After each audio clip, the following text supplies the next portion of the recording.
This is the Comics Alternative Webcomics, reviews of Kochab, Alchemilla, and Zap.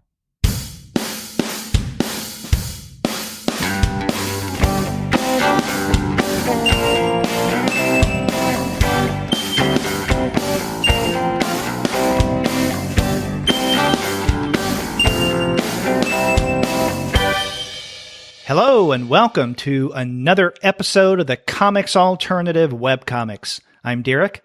And I'm Sean, and you're listening to two guys with advanced degrees talking about webcomics. That's right.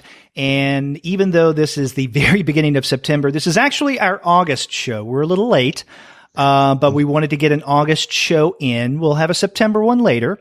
But on this August episode of the webcomic series, we're going to be looking at 3 webcomics, 2 of which are currently ongoing and 1 is completed. The first one we're going to check out is Kochab by Sara Webb. After that, we're going to look at Alchemilla by Sara Valta. And then we're going to wrap up with a completed webcomic, Zap by Pascal Lipa and Chris Layfield. But before we get into that discussion, we want to let all of you know that this episode of the Comics Alternative Webcomics is brought to you by those wonderful folks at Discount Comic Book Service. Go to their website, dcbservice.com, for all of your comics pre-ordering needs. There, you're going to find all DC, Marvel, Image, and Dark Horse titles at 40% off of the cover price if you pre-order. For all of the other publishers, you'll find that those discounts will be anywhere from 20 to 35% off at the cover price. And every single month, you're going to find some unbelievable specials. Sometimes those specials could be as much as 45% off of the cover price. Sometimes 50% off cover. But occasionally, you can find discounts that are even more impressive than that. And since you're listening to a podcast about webcomics, you might be more interested, more inclined to be looking at comics digitally, looking at them electronically. And if that's the case, you can go over to their sister company, mydigitalcomics.com, to pick up a lot of your favorite publishers in a digital format. They've got people like Top Cow and Boom Studios and Action Lab and all sorts of fun stuff. And pretty much everything there is available in PDF and CBZ format, which means that they are DRM free as a great benefit and a decidedly good way to go in terms of digital comics. So if you're looking for your comics digitally, that's mydigitalcomics.com. That's right. And whether you like your comics in hard copy or in digital format, you can't go wrong with the great people at Discount Comic Book Service and then their sister company, mydigitalcomics.com. So go to dcbservice.com or mydigitalcomics.com. They'll take care of all of your comics pre-ordering and digital needs.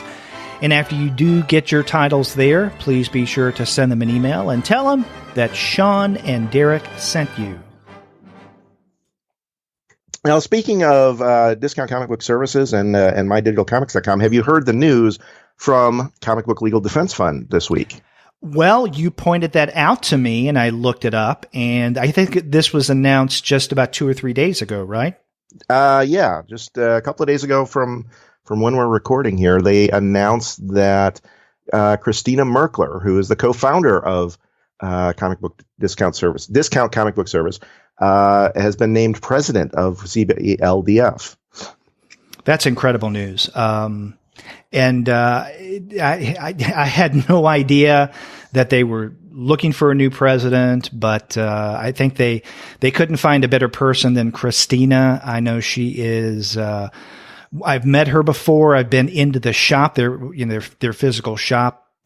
She really is friendly, giving, and accommodating, knows her stuff. And as a sponsor of the Comics Alternative, she has been indispensable. So congratulations to Christina Merkler. Absolutely. Congratulations.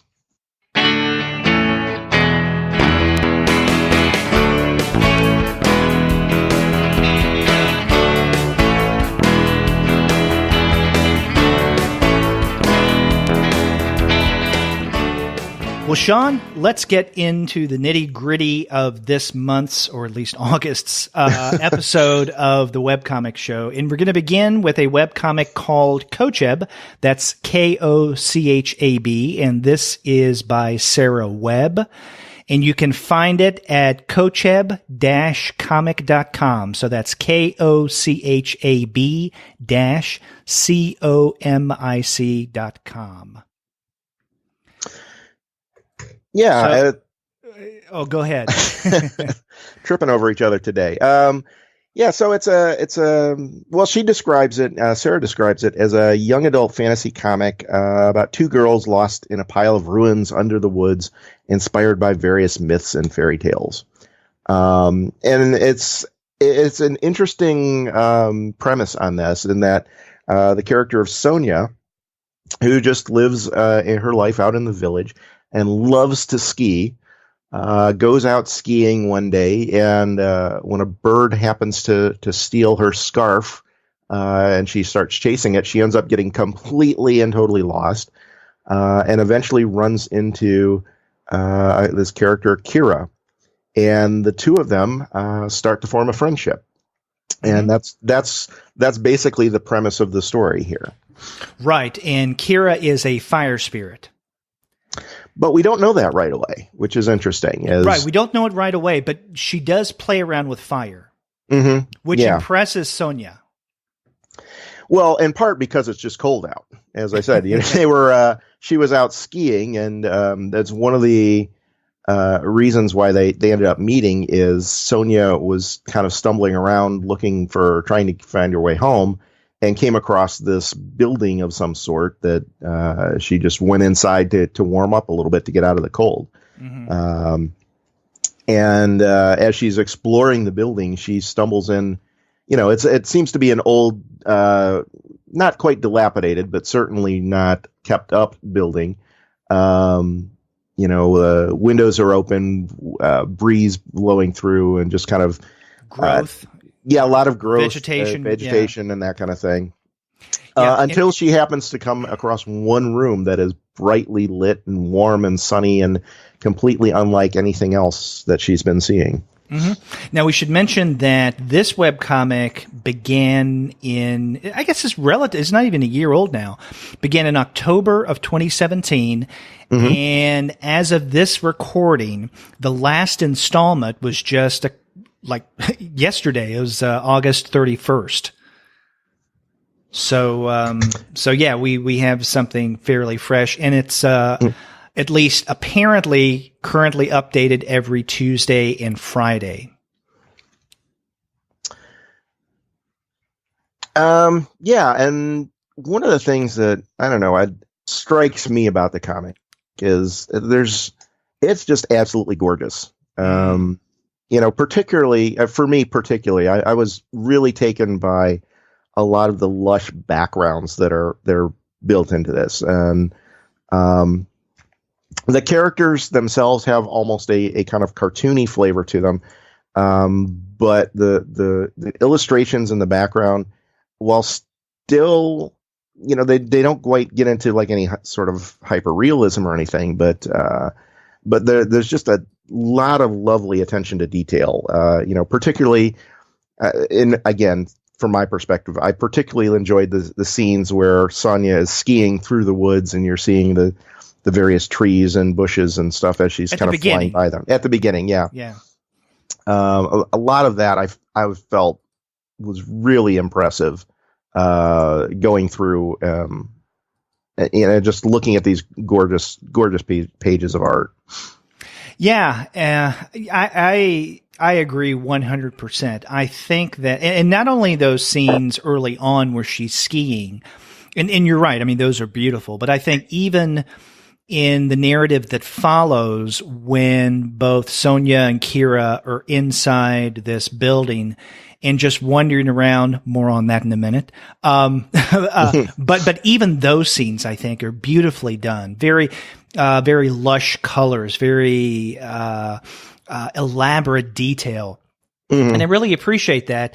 And I think that the art in Kochab is its highlight. In other words, I think that if you wanted eye candy, if you prefer eye candy in your webcomic, in other words, you're not necessarily in it for the story. You just want to check in on it every now and again and see what the artist has done. This is the perfect webcomic for you. And not only do we have this kind of lush, detailed art, but every now and again you have semi-animation. Yeah, I was actually going to just bring that up, as a matter of fact. Mm-hmm. And it's nothing...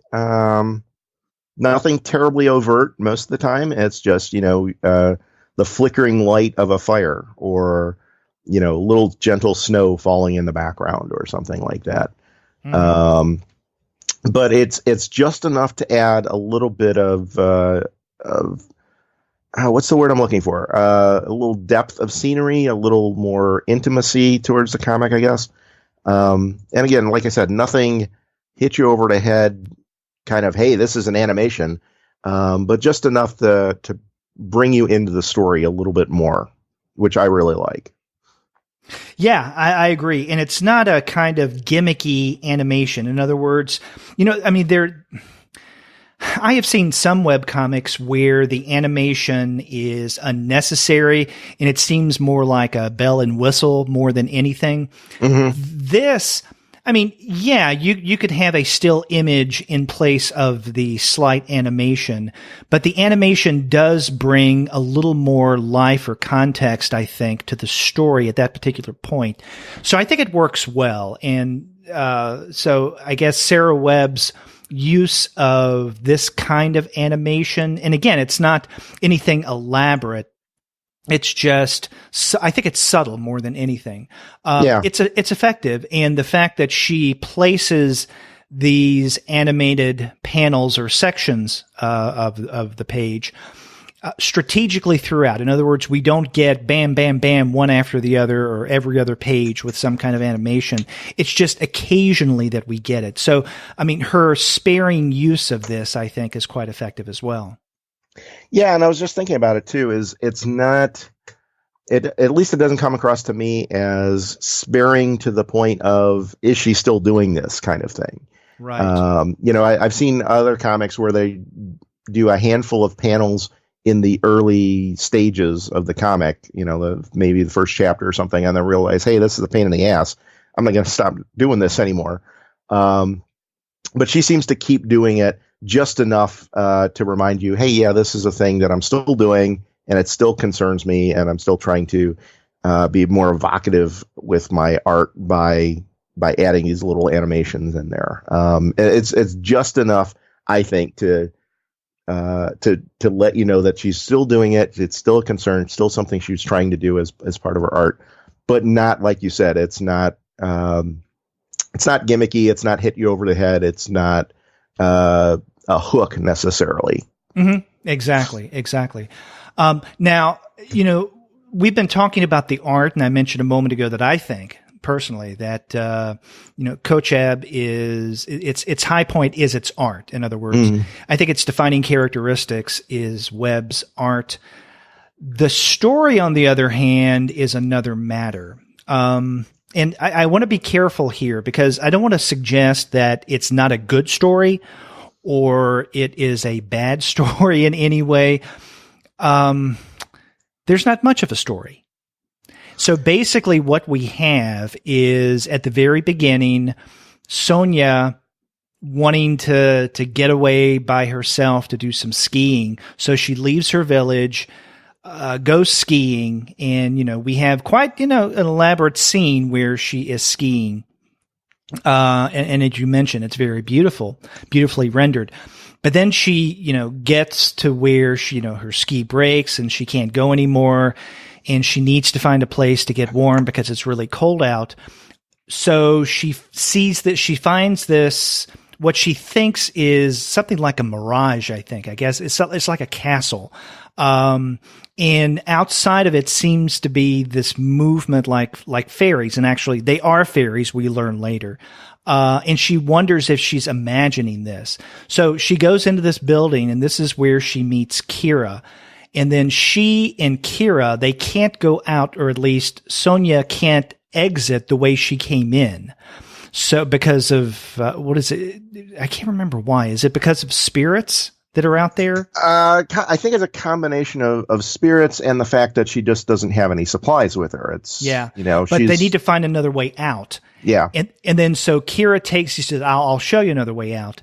And basically that's the story that we have from that point forward is Sonia and Kira going through this large, elaborate, like labyrinthine palace, within this castle, trying to find a way out. And so, outside of the journey of going through this large structure, there's really not much else going on. Yeah, it's basically it's a journey piece so far, but the importance seems to be more on the growing friendship of Sonia and Kira. That's where the action is. Yeah, the interpersonal. Yeah, because they're going through. It's not like they're adventurers in some dungeon maze fighting off monsters or anything like that. They really encounter almost nothing of consequence as they're kind of going through the castle. Yeah, here's they'll find plants in this room, and hey, we can pick up some berries from this plant and that kind of thing. And it's not. I think they encounter a handful of birds, but that's about it. Mm-hmm. And it's mostly just them kind of getting to know each other. And what's interesting in this too is that even though it's just them kind of walking through and chatting with each other, it's not very dialogue heavy either. So it's not like there's these long pages of exposition as, here's my history and here's why I'm doing this and here's all my people and all that kind of thing. I mean, you do get enough of that. It's not silent, but it's not overly expositional as they're going through and talking. And it's nothing, for the most part, it's nothing particularly deep either. It's a lot of them just kind of doing some little chit chat, and just kind of slowly getting to know each other a little bit at a time. Exactly. And, not that there's anything wrong with the lack of action, or at least overt in-your-face action. It's in many ways kind of the antithesis of a webcomic that we're going to be discussing later in the show, Zap, which is definitely an adventure where things happen constantly. Yeah. And then somewhere in between is the other webcomic we're going to be looking at, Alchemilla. But, this one, not much in terms of action. There is the dialogue. There is the interpersonal relationship, and it slowly develops. Like vegetable growth, right? It just is taking a long time. And that's fine. There's nothing wrong with that. As I said earlier, if you're the kind of reader when it comes to webcomics that loves to visit a webcomic every now and again just to see what's going on and just to check out the art, then this is the perfect one for you. Yeah, and it's one that, like we said, you can drop into this pretty easily. I think anywhere in the story. It's not that long of a comic at this point either, so it wouldn't take you that much to go back and start from the beginning. But yeah, you can absolutely just drop in and look at a few pages and go, "Wow, she's doing some incredible art." And what's cool is, there's enough difference as they go through the palace here, enough difference in architecture and style that she's not drawing. It's not like she's drawing the same thing over and over again either. It's different sceneries and different vistas as they're going through, essentially, exactly. which make it always, to me at least, always interesting and always engaging. Anytime you stop in for. Anytime you might stop in for a handful of pages or something. Mm-hmm. Yeah, exactly. Another thing I really enjoyed about the visuals of Kochab is the way that Webb lays out her panels, not all the time, but often, or at least every now and again. And I'm looking, for example, I just came to page 43. And what we have here is the top half of the page is laid out in terms of its panel in a really interesting manner. It's almost as if you have the pattern of a stained glass window, or something of that effect, right? There's something architectural going on in terms of the panel layout. And then the bottom half of the page is a more traditional panel interaction. But I think that the way that Webb at times arranges her panels in a way that is illustrative in and of itself, I think, is fascinating. And I think that goes hand in hand with her art. Oh, absolutely. Absolutely. And that page 43 in particular you mentioned is not only do we have, that kind of stained glass kind of effect at the top and the standardized panels at the bottom, but we've also got that panel in the middle just kind of breaks all the borders entirely and just bleeds off to the edges. Mm-hmm. And she's able to use all of these different elements. And, even, you go to the next page, there's a full bleed at the top, and then just kind of narrows the focus down into, more solid, more rigid panels. And there's definitely she's very talented at knowing not only how to construct a page, but how to make use of the panel structure with regards to the story itself. She's not creating splash pages for the sake of creating splash pages, or not just doing, the interesting panel layouts because, hey, this is just kind of neat and something different. Is she's actually utilizing the very structure of the page itself as part of the overall narrative. And I think she shows a lot of talent for comics draftsmanship on top of illustration. And I think we've talked before on other shows where, we've seen artists who do exceptional illustration, but maybe aren't the best comics artist because of the storytelling. And vice versa. And I think she has a very good blend of the two in that sense. Mm-hmm. Exactly. We've, I guess, spent most of our time on Kochab talking about the visuals, the art, the layout. And we mentioned that there doesn't seem to be much in terms of story, which is okay, because you do have character development. One thing, though, that I think is intriguing about Kochab is, I guess, the mystery surrounding Kira. And in fact, I find Kira more of a fascinating character than arguably the protagonist, Sonia, because Kira, every now and again, she'll ask herself, how long was I asleep?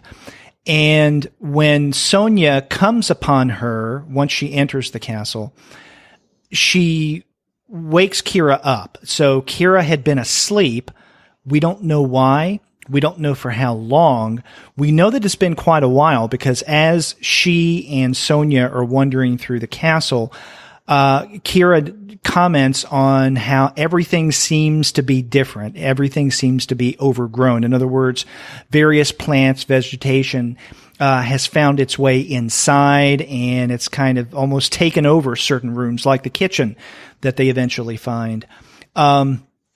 And then along with that, you have these, gigantic pieces like raspberries, which really excites Sonia because she's hungry. But I think it's the mystery surrounding this fire spirit Kira that is so fascinating in terms of, I guess, what you could call story. Because of the mystery. Again, why was she asleep? For how long? And what is her relationship to this structure? Yeah, no, there's a moment, I think it was maybe from probably about a month ago, where the two of them they've been walking all day. They sit down for a rest, and Sonia goes to sleep. But as she's going to sleep, she starts asking, trying to get a little bit more personal information out of Kira. And there's a little bit of dialogue here that I find interesting. Is she stops for a moment and just says, "Were you ever very close to anyone? You always say everyone, but never someone specific." Yeah, yeah. And I thought that was a really nice, interesting little bit. Is like, who is, again, going to that mystery. It's not just that she was asleep for so long, but who was she even, right? Did she have relationships with anyone? And, she seems to have been not isolated, certainly, but not ingratiated necessarily to a particular person or group either. Exactly. So I think that's an interesting development with the character as well. Right. And along with that, we eventually learn that she's a fire spirit. But there are a lot of other spirits that are out in this world as well. So what is her relationship with the other spirits? Mm-hmm. And we don't know. Again, that's another one of those mysteries. Right. Yeah. So I'd be curious to see, what that mystery and how that evolves, and who is she and where does she come from? I think there's something interesting there, not just as the character, but where her people come from, how they interacted with humans, because we saw a little bit at the very beginning as well that seemed to suggest, before Sonya even leaves the village, we saw something to suggest that there used to be this dynamic between the humans and the spirits that there are remnants of still there, but for whatever reason, they've broken down over the years, and nothing acrimonious. Is just the spirits seem to have gone away. And that, again, kind of probably ties into all of the same mystery element.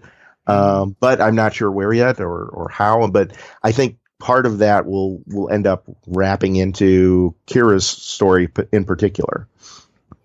Yeah. And, as we've mentioned a couple of times already, this is a relatively young webcomic. It's only been going on since October of last year. And so there's a lot that can develop, or that I guess will develop, in the months to come. It strikes me that this webcomic would look beautiful in printed form. In other words, there's some webcomics that don't necessarily need to be put out as books. In other words, or at least, given my personal taste, I wouldn't necessarily care to have them as printed text. I wouldn't pay money. Something like this, I definitely would, just because of the art and the layout. Yeah, especially on I would really love to see this on a nice, a slick glossy paper or something too. Oh, yeah. Now, obviously, you wouldn't have the animation, but right, yeah. But again, like we were saying earlier, it's not. None of the animations are really integral to the story themselves. They just provide a little bit more depth in places. So exactly. And I hope eventually Web does perhaps maybe kickstart this project to where she can print once she gets enough of the story under her belt, so to speak, that she will come out with a printed edition and fund that. Yeah, and I'm sure it would. I don't doubt it would do very well. Mm-hmm.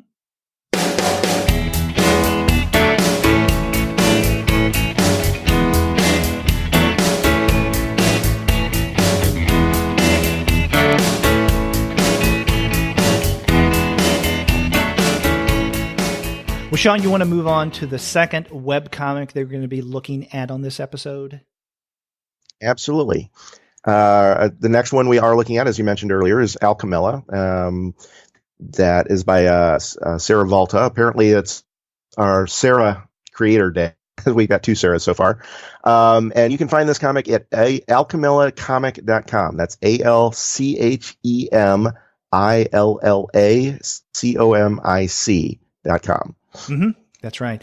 And this began in January of 2016.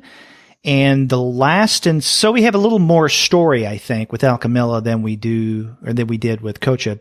And the last installment that we've had so far was on August 29th. This is, I can't remember how many chapters we have so far. We're into the 5th chapter. And it's a webcomic where you don't have just one protagonist. I think you have primarily two right now is what has unfolded, I think. There are more characters than that. With the first chapter especially, our protagonist is a man by the name of, how do you pronounce his name? Fabumus? Fabumus. That's what I'm going with. Yeah, and he's a human, but he's also a wizard, and he's described as a gentle counselor. And he works at a place called St. Momos's Crisis Center. And basically this is a crisis center devoted to helping those of, let's say, mythical or fantastical backgrounds. So a lot of strange creatures. Trolls.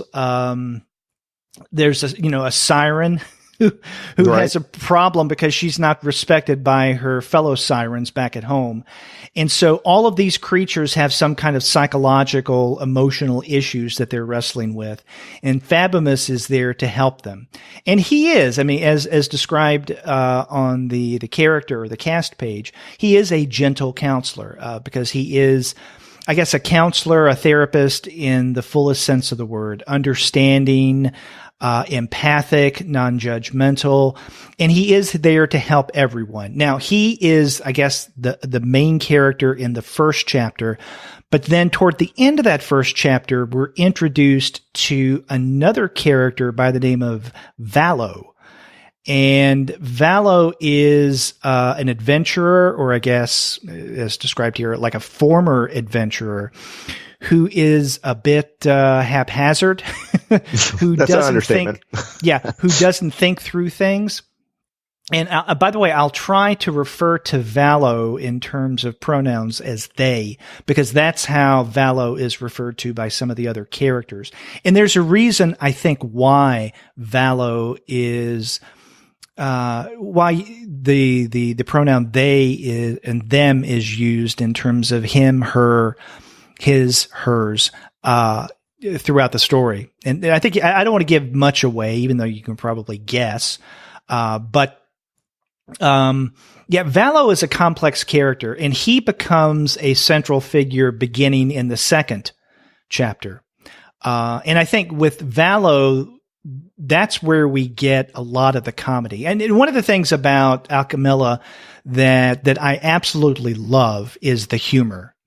And Sara Valta has done a wonderful job in instilling humor in a kind of fantasy / adventure story. I guess you could call it an adventure story. Yeah, we haven't had a whole lot of adventure just yet, at least not directly. We've gotten most of the adventure we have seen was through flashbacks of Valo and Fabimus's previous adventures, because they had known each other from some time before, and for whatever reason parted ways.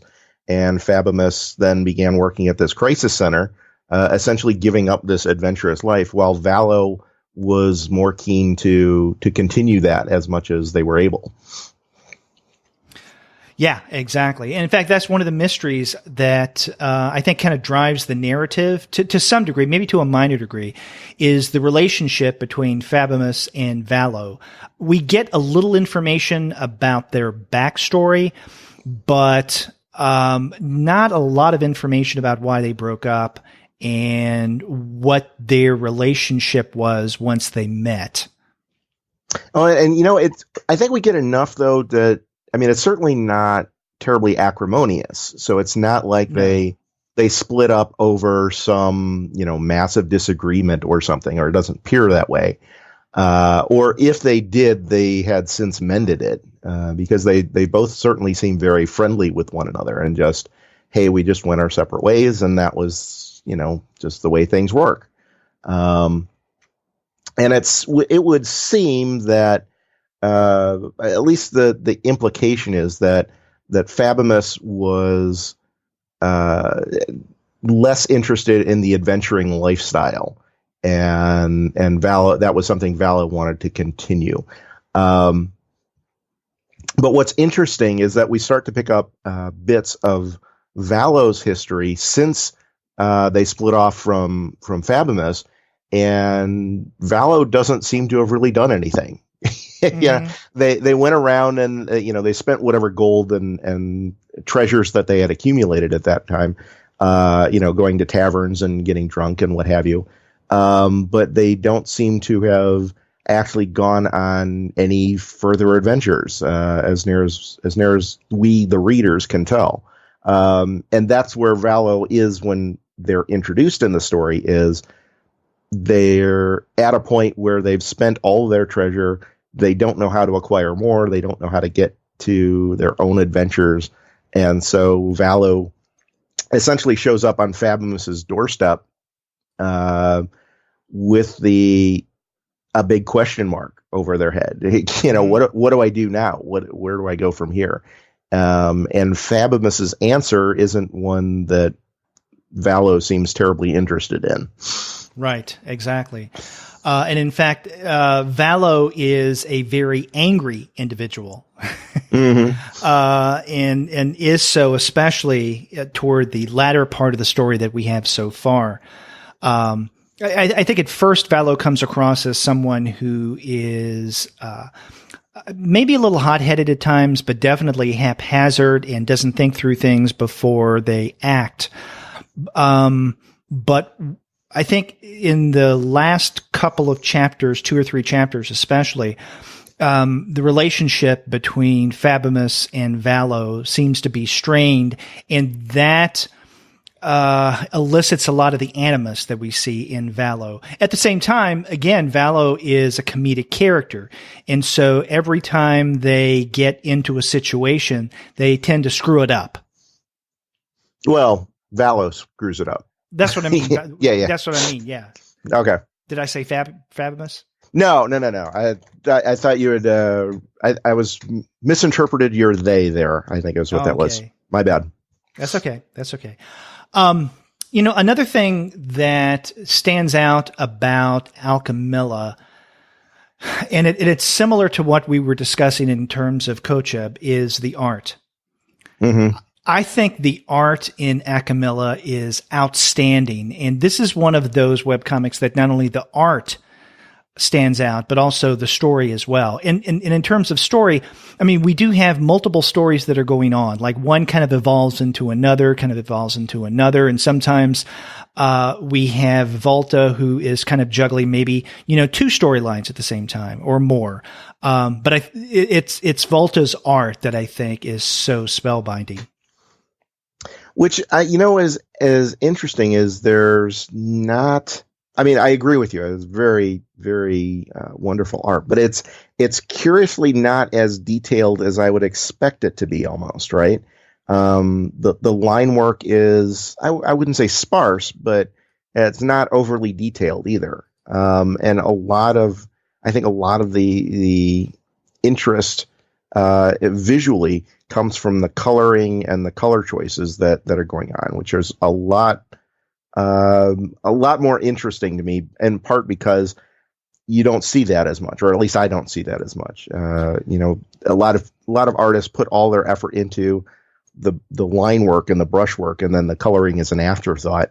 This is the coloring is very much a part of the art and very consciously thought, I think. Mm-hmm. Yeah, I agree with you about the colors, and you're right. It's not as detailed, let's say, as we saw with Kochab, and this is probably not going to make any sense, but I'm going to say it nonetheless. But it's a feeling that I got when I first started reading this, and even going back and looking at it again.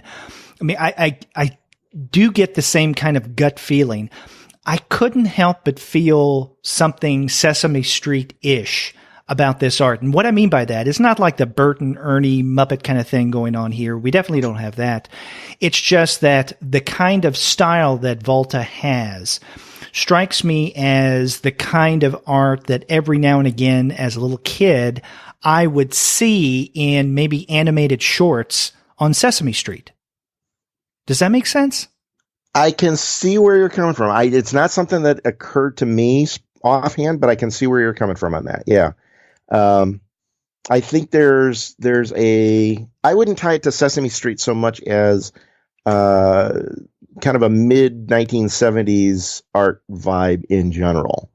Yeah, but it does strike me as something that you would see in a short for the children's television network. Yeah.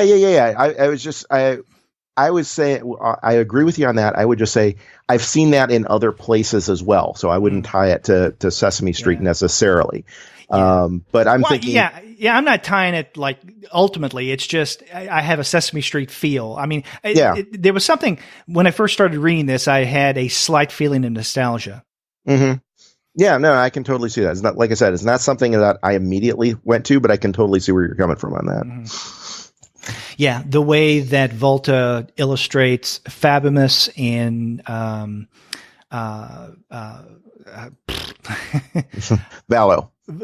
Yeah, I was about to say Val, but Valo. Yeah, in particular, I think I get that feeling. But yeah, it's unique art. It's something that we usually don't see when it comes to webcomics, which is interesting because Valta is a Finnish artist. Mm-hmm. And I guess the difference in her art from a lot of webcomic art can be described, I think, partially, not entirely, but partially, by where she is and where she comes from in her background. Now, what I mean by that is, every now and again, you and I have mentioned, I think without pinpointing anything definitive, that at times there seems to be, how do I put this? Almost like a webcomic style.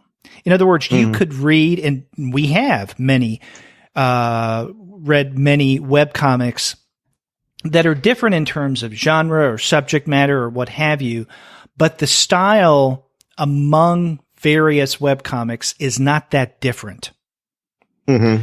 And again, I don't want to suggest that with some creators there's a particular webcomic style. I don't think that there is. I do think that certain creators take inspiration from other creators of webcomics, and then to some degree there may be an emulation of that style. So to a certain degree, one could make the argument that within let's say a portion within the webcomic community, it may be a little insular, and that's not necessarily a bad thing. I'm not judging that. I'm not saying that the art style with lack of dramatic variation is necessarily bad. But in looking at, let's say, the first two webcomics that we've looked at today, not only Alchemilla, but I think Kochab as well, there seems to be something very different going on, especially with Alchemilla. And so I think maybe part of the reason why we see such a difference in style may be because of Valta being from Finland and she was trained, I think, she studied in Scotland.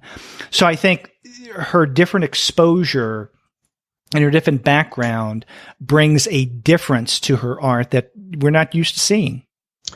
Yeah, and I think that's that it's a different experience. And I think one of the things that we see a lot of times, kind of going back to that, that kind of not quite a webcomic style per se, like you said, but you see a lot of similar influences. I think a lot of that stems from, excuse me, that a lot of webcomic artists start at a fairly young age, as a teenager maybe, or early 20s perhaps. And at that point in their life, they just haven't experienced or gotten as many influences that they've run across. They've seen art in some styles and some variations, and just by their lack of age, they haven't experienced as much or as wide a variety of art styles to draw upon. Mm-hmm. And I think, if as you get older, you start saying, oh, well, here's, I had never really studied Impressionism before, so let me incorporate that. Or I've never seen Japanese calligraphy before. Let me bring in elements of that. I've never seen Claire comics, or let me bring in some of that style, or and it's trying. That's what ultimately any artist is. It's kind of a culmination of all the different art styles and things that they've processed over the years. And that's why I think when artists become famous, it tends to be when they're a little later in their work, because they've absorbed more material, they've brought on more styles, they've brought on more techniques, and they're able to do something interesting by combining all of these different things. And I think the younger you are, you just don't have as much material to work with. And so you get a similar kind of flavor because you just haven't seen this other stuff to try and incorporate what those elements are showing as well. Now, let me ask you this, and every now and again we do bring this up, I guess the platform upon which you consume webcomics. Mm-hmm. When you were reading Alchemilla, how did you read it? Did you read it on a desktop, a laptop, a tablet? For Alchemilla, for Alchemilla, it was primarily a tablet. I think I maybe read the half of the last chapter on a desktop, but most of it was on a tablet. Okay. The reason I ask is because I read it on a tablet on my iPad as well. And I read this one on the iPad. And one of the things that I found is that at least in the first maybe 3 chapters, I guess, you can go to the next page by clicking on the next button, at the bottom of the page. Mm-hmm. So, easily enough. But you can also just tap on the image that you're currently on and go to the next one. Now, in the last, I guess, third of what we have so far, one of the things I noticed, and I don't know if you did as well, is when I tapped on the image to move to the next, I couldn't. Mm-hmm. What I got instead was a little like meta commentary by the artist. So for instance, right now I'm looking at page 177. And this is, I think it's maybe in chapter 4. If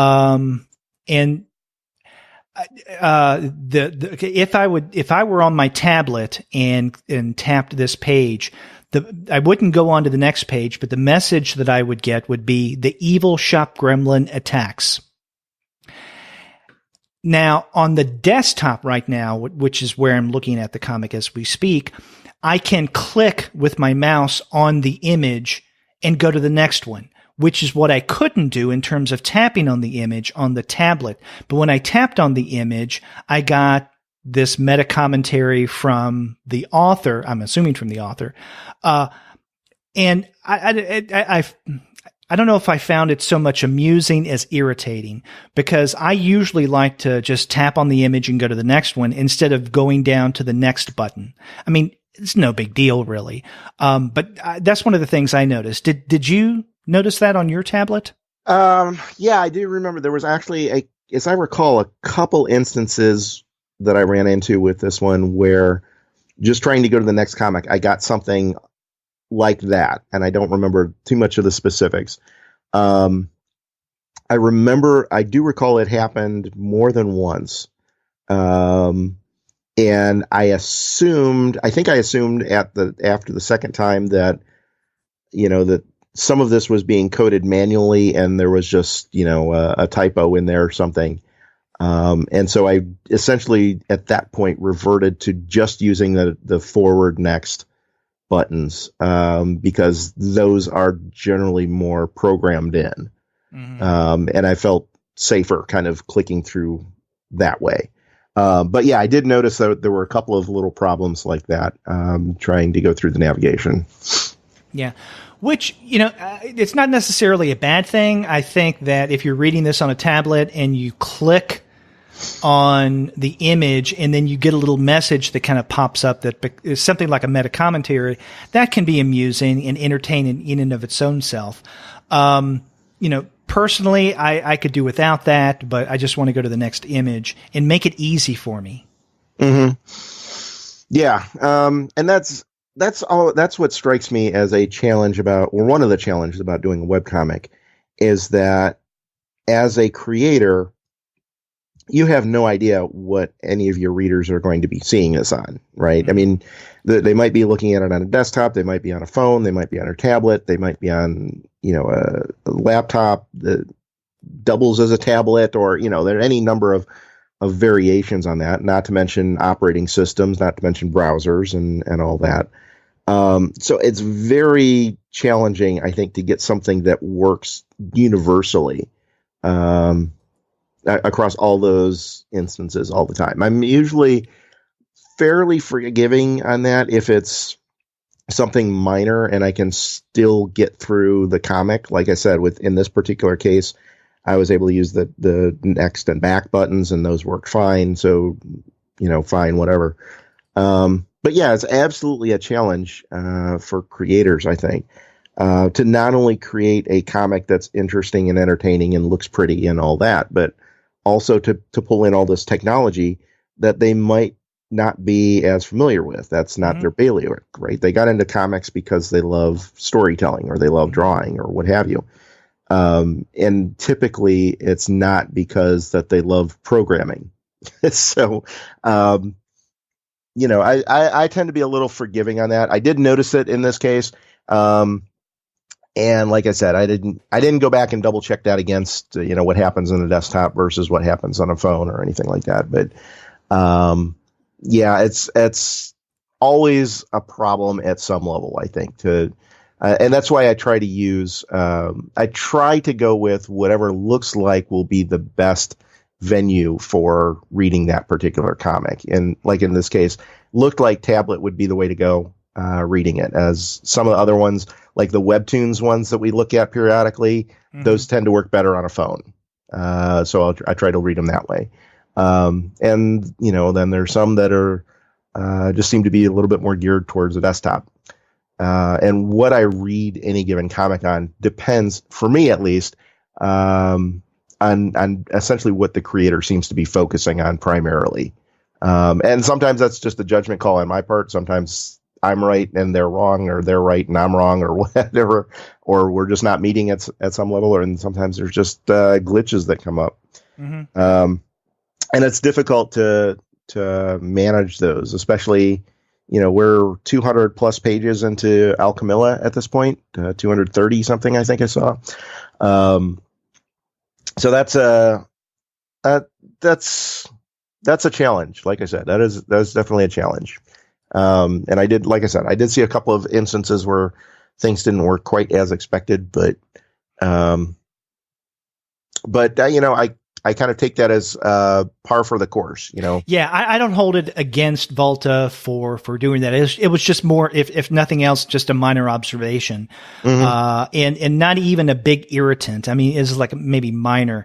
But this is a great webcomic in terms of not only its art, which we've talked quite a bit about, but also the story. And we've mentioned kind of abstract way that there are a number of stories that take place, kind of unfold, sometimes one leading into the other, but we haven't really said much about the detail of the stories. I mean, for me, one of the things that won me over at the very beginning is the relationship that we had between Fabimus and his clients, and the interactions. And that just struck me as hilarious and very, very intelligent, clever banter. Yeah. You have Orpheus, who is this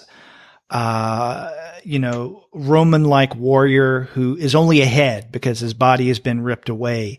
And then you have Kirky, who is this siren who is basically shunned from her community because her singing doesn't draw sailors to their death the way that her sister's singing does. So little things like that, I think, are really funny. And then when we get the introduction of Valo and his brashness and, fumbling around with adventure, causing, in fact, in chapter 2, he goes on an adventure and they attempt to slay these evil creatures as they see them. It ends up causing more problems for the community than otherwise.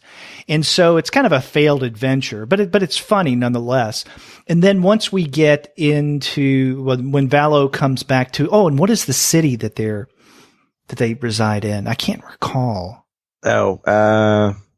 Yeah, I'm drawing a blank at the moment. Yeah, but once Valo comes to the city and is reacquainted with Fabimus, then it's the relationship between Valo and Fabimus that becomes, I guess, the main thrust of the story for the most part, especially with Valo telling Fabimus that, what he does is basically sit down and talk with losers, at the crisis center. And he says, you should be, causing crisis as an adventurer instead of talking with people about their crises. But then I think in the last 2 chapters, especially 4, and now we're into 5, we have kind of a new development, and that is the mayor of this city is wanting to use what's called old magic in order to, perhaps revitalize the city, but there may be something a little more nefarious going on. We're not entirely sure now, or as at this point. And the mayor notices at one point Valo, who seems to be almost elven or elvish in appearance, because they have blue eyes, blonde hair, and we learned that Valo is actually half elvish.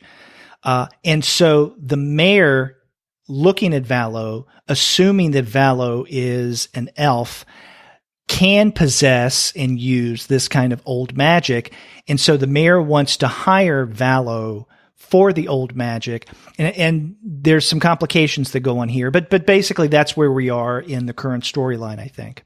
Mm-hmm. Yeah. And I'd like to throw out a little, shout out here to my favorite little secondary character of Koo.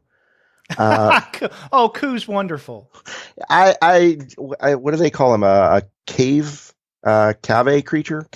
I'm not sure how they are pronouncing that, but he's just like this adorable little kind of European looking mouse, maybe, I guess, without ears or something.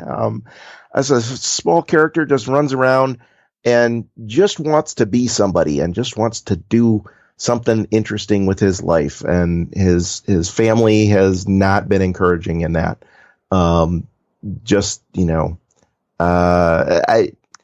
It's hard to explain, but this Koo character is kind of running in the background of all of this and trying to be the next great warrior, but severely underpowered in that sense. He's like, the 5-year-old trying to run after dad going off to war or something like that. Yeah, exactly. And he desperately wants to help out at the crisis center. Yeah. He's definitely wants to be more than he is and lift himself up above what the rest of his family seem to be settling with. But he's not having good luck with that. Right. Although in some of these later installments, we learn, when Valo is learning about their potential relationship with old magic, that in the text that he's that they're reading, that cave creatures also have the potential for using old magic, and Koo finds this out. Mm-hmm. And so Koo is wondering if maybe, his use of old magic, if he hones it, it can really change his life. Yeah. Although Valo, true to form, kind of tries to squash that idea pretty quickly too. So yeah. So we'll see how that unfolds in the coming story. But it's still a lot of fun in general, I think, and certainly one that I look forward to seeing where this goes in terms of the story, and whether or not Koo actually gets to some comeuppance on Valo here at some point in the future.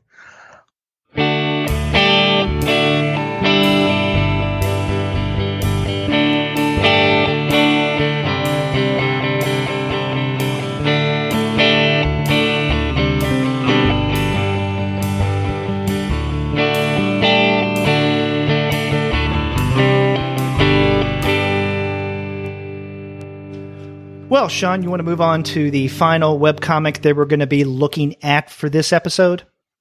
Yeah, let's take a look at Zap by Pascal Lepas and Chris Layfield. And that's available at zapcomic.com, zapcomic.com. And this is the already completed webcomic that we're going to be looking at for this month or for August. And it is a webcomic that has been around for quite a while. This ran, if I'm not mistaken, from July of 2003 until September of 2014.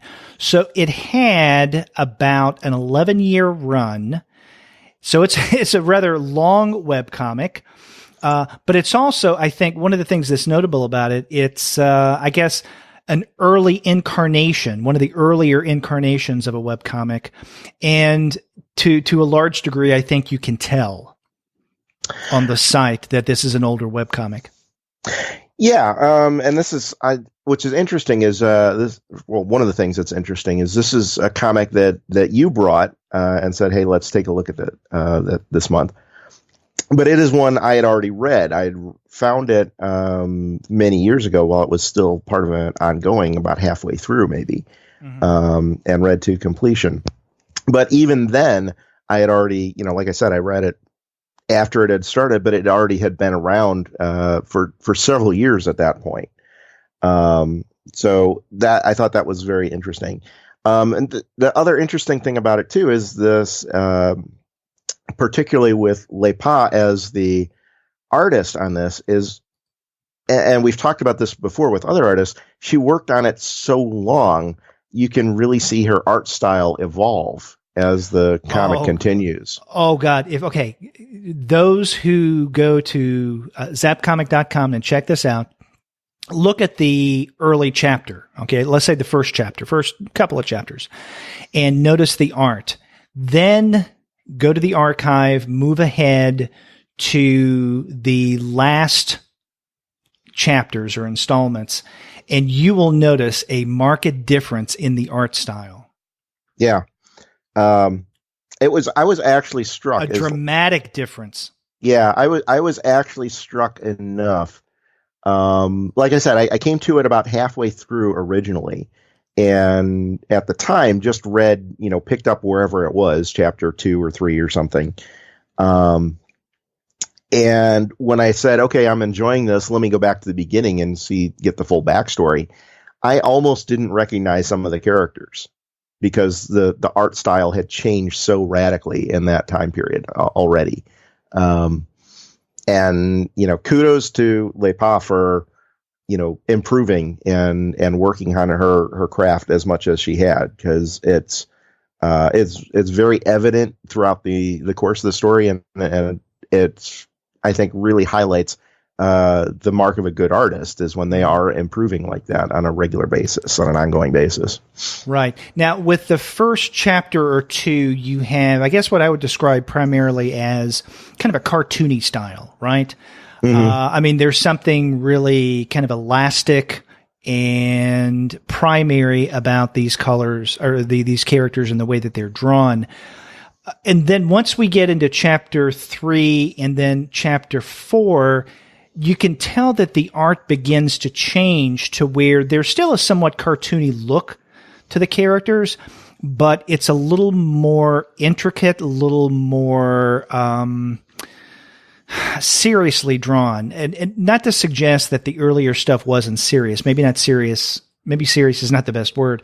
But it's a little more detailed. In other words, there seems to be more careful rendering in chapters 3 and 4 with the art. Then once we get to chapters 4 and especially 5, then it takes on a completely different feel to where you wouldn't recognize this as the same artist, and I assume it is, as what we had in volume 1. And in fact, by the time we get to volume 5 or chapter 5, we have the kind of art that I would recognize in an earlier webcomic you and I discussed that Lepa also did, and that was Wildlife.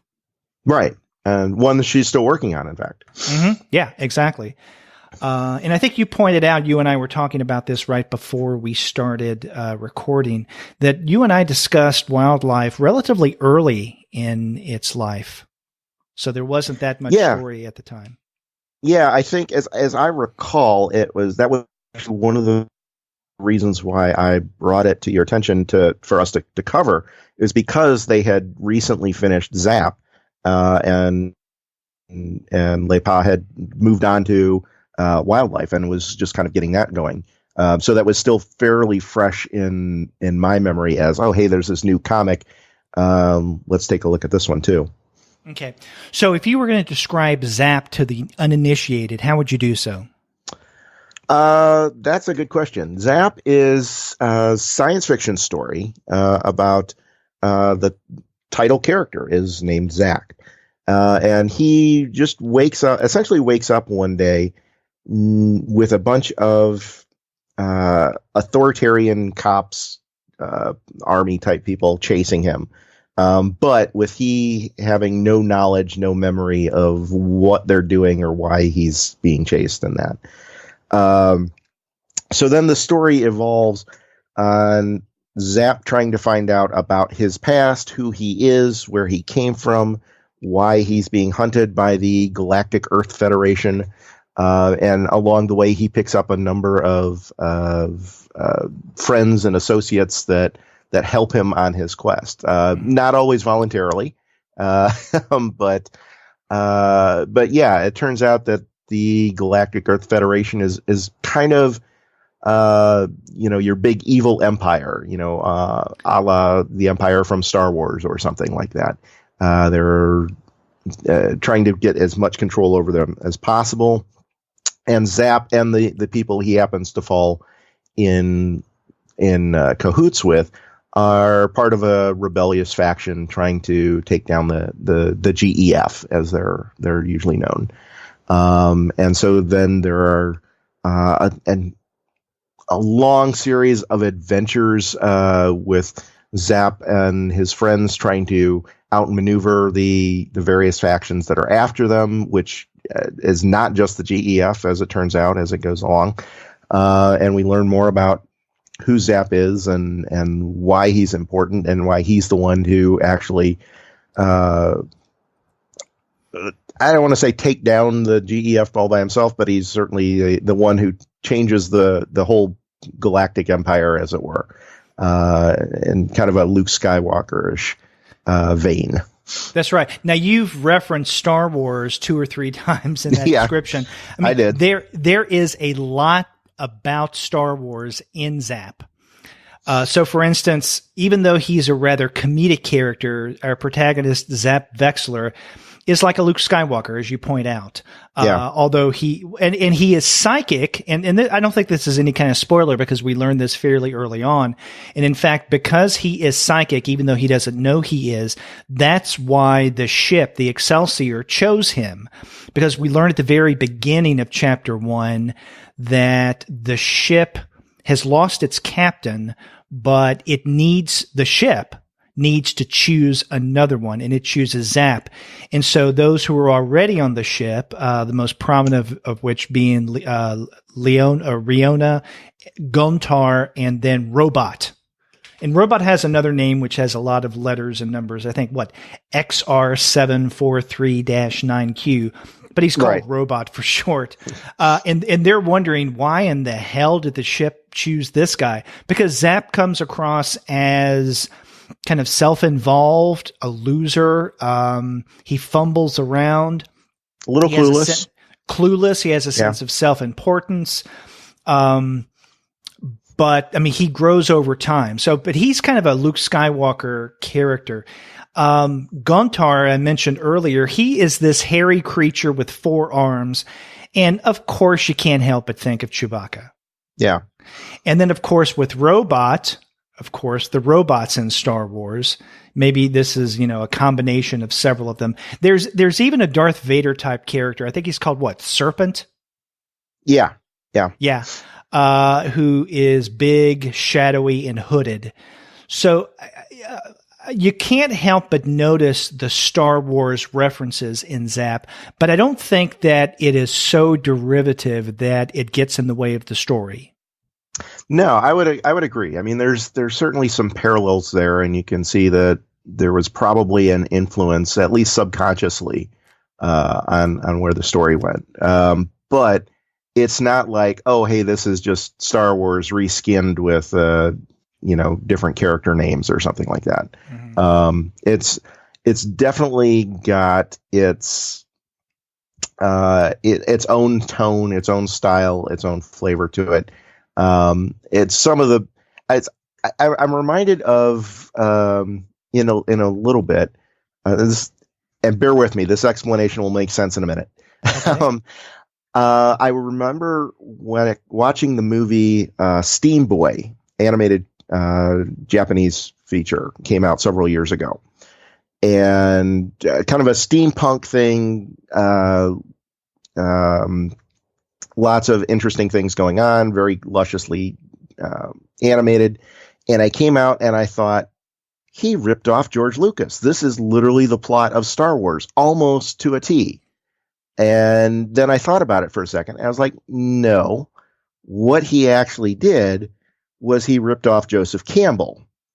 And he basically took this hero's journey thing and applied a steampunk vibe to it. And that's where he came up with. George Lucas did this exact same thing. They just, they were basically taking from the same source. And I think that's what we're seeing here in Zap as well, is we're basically going to a kind of Joseph Campbell method of storytelling. And because of, you're using the same route as some of these other perhaps more well-known features, then you get these almost automatic comparisons to something like Star Wars. Whether or not that's intentional or not, there's going to be some kind of some overlap in terms of the storytelling and some of the elements. Not necessarily because they're ripping off Star Wars, but I think because they're using some of the same ideas that were expounded on by Joseph Campbell originally. Mm-hmm. Yes, exactly. So now you say you picked this up about halfway through? Yeah, I don't remember exactly when, but yeah, it was probably would have been 2006, 2007, something like that. So somewhere in the middle. Okay. And what was your impression? I mean, when you first jumped into it, did you just start reading it from the middle, or did you go all the way back to the beginning and get caught up to where they were at the time? That one, that was actually, it was a bit of a challenge for me because I was far enough into it that I felt that if I went back to the beginning right away and started over from scratch, it would take me forever to catch up to where they were in the current story, because it was still being updated, like I said, at the time. So I actually did a kind of two-pronged approach, as I picked up the story wherever it was at that time and just started reading it as new pages became available. I think I maybe went back a month or so just to get some immediately caught up. Right. Some context. Yeah. Yeah. It's just some initial context. And I kept going forward from there. And then I went back while I was still doing that. I would go back and try to binge read as much of the stuff from the beginning as possible. And I think I did, I would sit down and read as many pages as I had time for at that sitting. So, maybe 20, 30, 40 pages at a time or something like that, until I caught up to where I had been. But that process took me, as I recall, a month or two. Wow. Or something, just because I wasn't able to do that every day. So I'd read 20 or 30 pages one day and then maybe not look at it again for a week or something.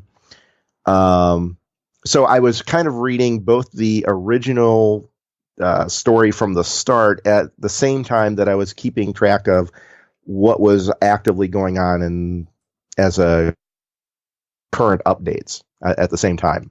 Mm-hmm. So it was a kind of an interesting reading experience for me originally. Yeah, and we should mention that you've already mentioned that this is a very long webcomic, and again, it went on for about 11 years. This is about almost 760 pages long. Mm-hmm.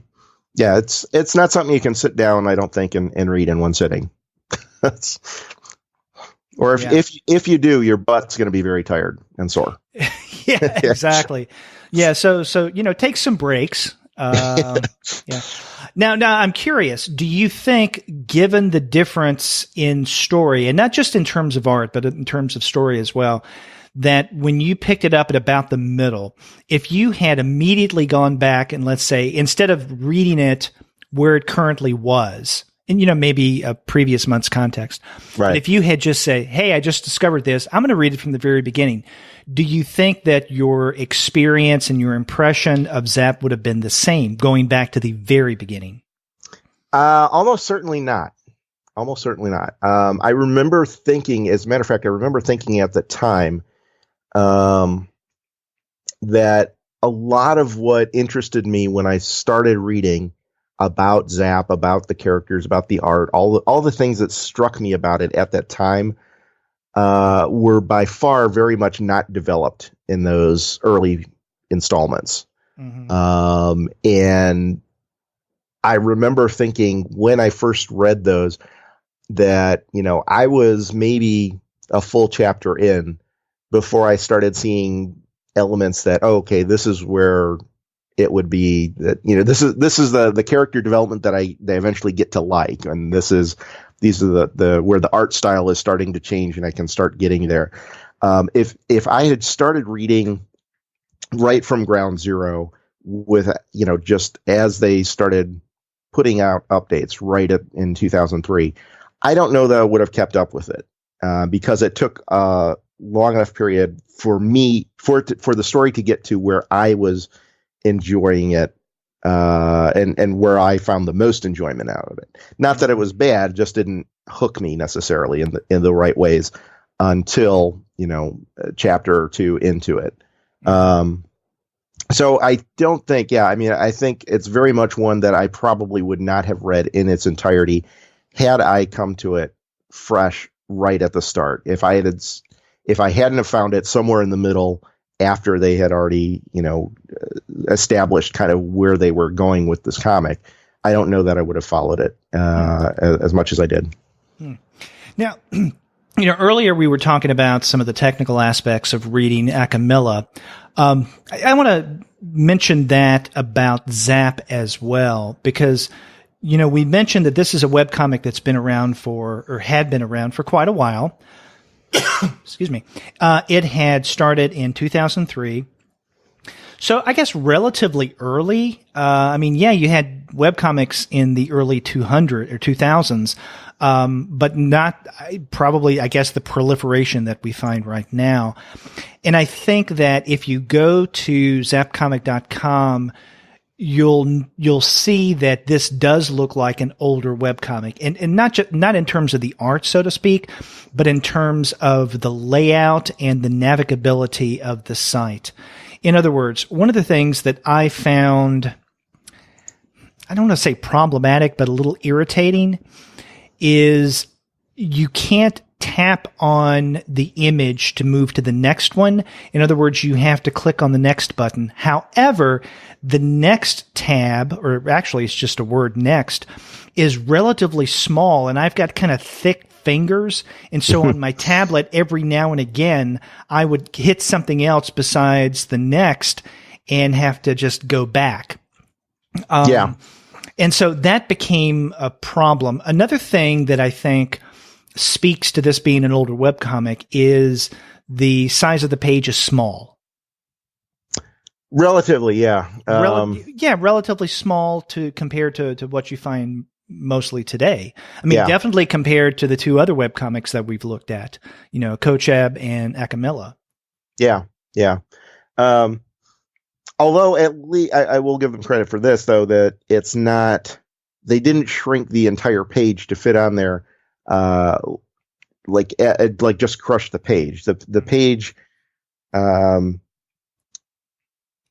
trying to think of how to explain this. It looks like they drew the page was drawn up at that size, and then whatever details were added as necessary. So, for example, if you had taken that page, if you had taken a page from Kochab or Alchemilla and shrank it down to this size, you wouldn't be able to read it, because the fonts would be too small, the details would get lost or whatever. I think this is worked at a smaller size, so the fonts are still large enough that you can read things. The detail is sufficient for the art size that it's working at. Right. Nonetheless, it would be nicer if the pages were bigger. But I think another thing that speaks to the size of the page, and also another telling element that this is an older webcomic, is the site's layout is extremely busy. And I think that's one of the things that you're more apt to find with older webcomics than more contemporary webcomics. I guess in the days before Patreon and Kickstarter, before they really took off, the way that webcomic creators earned revenue were by ads. Mm-hmm. And you definitely have ads on this page. I mean, to the point that, and again, this is, I think, another reason why the image or the page is so small, is because you need a lot of that screen space for these ads. And not only do you have the ads, but you also have other bells and whistles, like, I guess a tweet indicator. You have, a variety, not only comments at the bottom, but also various ads and links, to other things toward the bottom. And it just, the page comes across as busy. Now, if you're someone who is able to just focus on the page of the webcomic and that's it, and ignore all the peripheral stuff surrounding, then fine. Sometimes I can do that, but at other times I end up like looking at some of these ads or whatnot, and they divert my attention. And so I prefer something like, let's say, Alchemilla, where you don't really have the ads at all. I mean, there's like a banner ad at the very top of the page, and there's one at the side, but I think those are relatively unobtrusive, and they definitely don't eat into the size of the web page. Well, and I think that goes back to the sizing factor, the size of the art, and what you're talking about there too. Is it's not so much. I don't think that Zap necessarily has like more space for ads, but they have a higher percentage of space for ads because the art itself is smaller. Yeah. So they end up being the ads that do show up are more obtrusive because they're more directly competing size-wise with the art, with the primary art. Yeah, but it's not just the ads. I mean, there's a news feed there. There's a little box where people, where the creator's Twitter account can, I guess, come up. And so, I mean, it's a very busy website. Mm-hmm, mm-hmm. So you have definitely more than just the webcomic itself. And in fact, you could make the argument that there is more non-webcomic content on the pages than there is webcomic. Yeah, and I think that, and to your point, that was an older style. That was something that, like guys like Scott Kurtz and the folks at Penny Arcade and the people who were being the early successful webcomicers, that's what they were doing. If you go to Penny Arcade, even today, you go to pennyarcade.com, you do not see the comic right away. You have to click through and get through their other stuff before getting to the actual comic. They don't show it to you on the homepage. And I know Scott Kurtz, I was at least doing that for a while. I haven't checked lately if he's still doing that or not. But that was another one where, the comic wasn't front and center for people. It was here's all this other stuff we're doing. Oh, and hey, while you're here, read the comic. And that was just in a pre-crowdfunding era, that was right. That was how you drew people in. That's how you got them to look at your ads and to look at whatever else that you had on the site. Right. And that's one of the reasons why I pointed this out. I mean, you can tell that it's an older webcomic because of that, or partly because of that. Right. Exactly.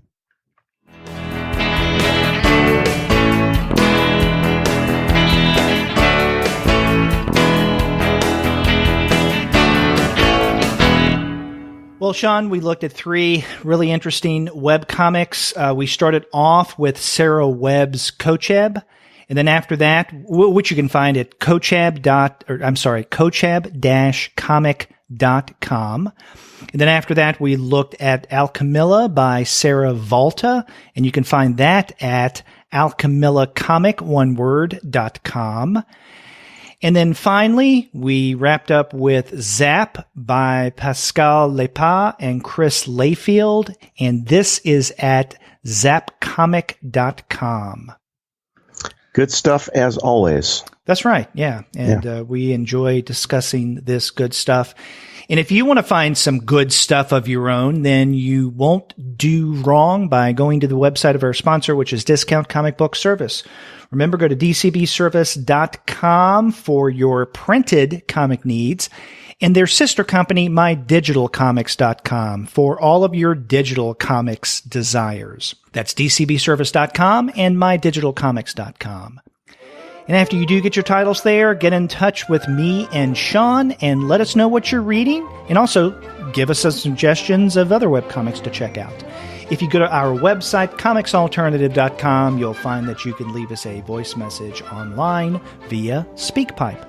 Or you can contact us the old-fashioned way by picking up your phone and dialing 4153-COMICS. That's 415-326-6427. Or if you'd like to send us a link to something, it might be a little easier to do in an email. We certainly like getting those as well. You can email the both of us at twoguys, TWOGUIS, at comicsalternative.com. Or you can email me directly at Sean, SEAN, at comicsalternative.com. Or me at Derek at comicsalternative.com. You can also find us all over social media. We have accounts on Twitter, Facebook, Tumblr, Instagram, Google+, Goodreads, Pinterest, YouTube, Slack, and Discord. You can subscribe to the podcast through Apple Podcasts. You can stream us on Stitcher. You can also find us on Spotify, on TuneIn, on iHeartRadio, and on Google Play Music. But you can find every single one of our podcast episodes, as well as the reviews and comics-related commentary that we post on our blog, simply by going to our website, comicsalternative.com. And do let us hear from you. Yeah, we always like hearing from folks, especially when they've got good comments and even bad comments, for that matter. We try and take in as much information as we can and try and make the show as good as we can. So any suggestions are always welcome. And every now and again, we do get a webcomic creator contacting us saying, hey, check out my webcomic. So we appreciate that as well. Absolutely. Give us something to consider. Absolutely. We love looking at this stuff, so more is better in this case. Yes. And even though this is coming out the first days of September, this is the August show, but we will be back in September with another webcomics episode. Until then, I'm Derek. And I'm Sean, and we'll see you next time.